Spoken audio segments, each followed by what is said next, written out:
At this time, magluluto naman tayo ng chicken manok. Paan naman po ang ating lulutuin. Ayan, binabad ko lang ng konti sa tubig kasi medyo proceed pa. Tsaka ito, yung ilalagay natin na veggies o vegetable. Kumbaga, curry style ba? Siyempre, hindi kompleto yung curry natin kung walang bell pepper. Nalabas ako. Kukunin ko yung yung sili na tanim natin dun sa bakuran. Malaki na kasi yun, pahinog na eh.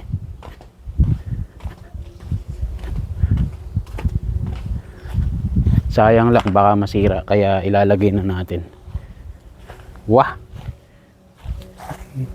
Yung sili kong malaki na, talbos ng kamote, buhay na. Mashallah, mashallah. Kalabasa. Tapos ito yung siling bell pepper. Spring onion. Kuways. Siyempre, kunin na natin to. Kinakain kasi ng mga insekto eh. Ayun pa isa, laki na rin. Yun na may kabila, talbos ng kamote.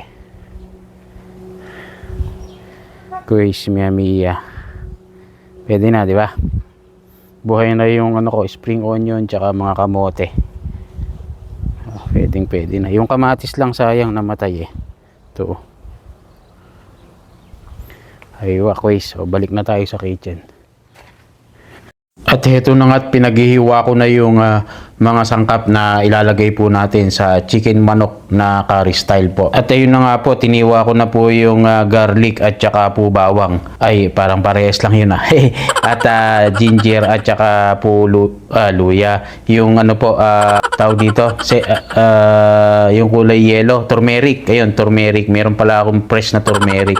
Pusit mo, hindi ko pang makalimutan Tsaka itong mga gulay na ilalahok nga po natin dun sa may curry po. Yung carrots, repolyo, kamote, saka po fresh chili. Gusto ko po kasi medyo may kagat ng anghang. Di wow. At saka pagkatapos nun, ito naman pong chicken manok. At yung paa nga po na pinagputulan ko, nilagay ko dun sa mga alaga nating pusa na si Tirso at John Lloyd. At syempre, pagkatapos natin i-prepare, ito, naggisa na tayo ng bawang, sibuyas, at saka po itong ginger, aywa. At saka pagkatapos nung mekos-mekos, ito na, nilagay natin po natin chicken manok. At lalagyan ko lang po yan ng pepper, tsaka po curry powder, tsaka fresh chili powder, at tsaka nilagyan ko na po ng tubig.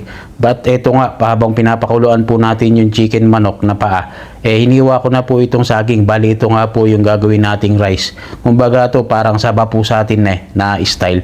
Hilaw po ito, kaya ilalaga ko, yan ang gagamitin po natin na rice. Diet niya kung wari lang po yon, para medyo tayo, bawas lang ng konti rice.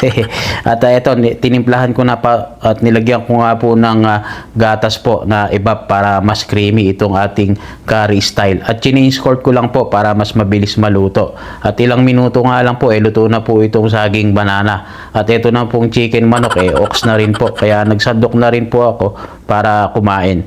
Siyempre, bago tayo kumain, kailangan nating magdasal at magpasalamat sa blessing na ating natanggap. At kung makita nyo nga po yung mga gamot na nainom natin. Ay, ako lang pala. Di wow. Para tayo po tuloy nang makarecover at lumakas. Ay, wah, mashallah. Thank you Lord sa pagkain. At eto, meron na naman po tayong blessing na natanggap. Yun lang, and God bless everyone. Thanks for watching. Love you all. Mama, chup chup. Alright.